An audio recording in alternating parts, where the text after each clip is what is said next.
Isa talaga sa kina-enjoyan ko at para maging masaya yung puso ko, kailangan yung anak ko nag-e-enjoy sa binibili kong laruan.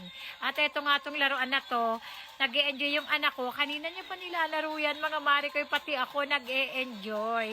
Tingnan niyo naman, sino ba naman nang hindi mag-e-enjoy sa mga cute na ducklings na yan?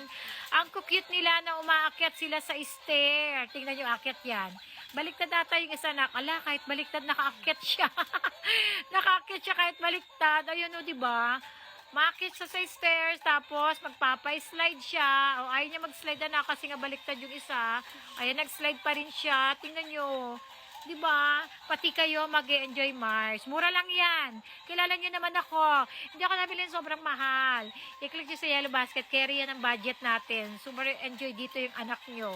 Ang cute, 9 ducks pala yung pinili ko kasi meron 3 ducks niya, meron 6 ducks.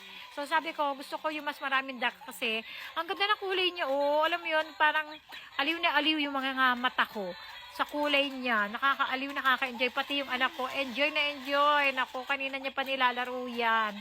Sabi ko, break time muna, kakain kami. Ayaw niya. Gusto niya maglaro muna. O, tingnan nyo. Diba, o Mars, regalo nyo na sa anak nyo. Sobrang cute.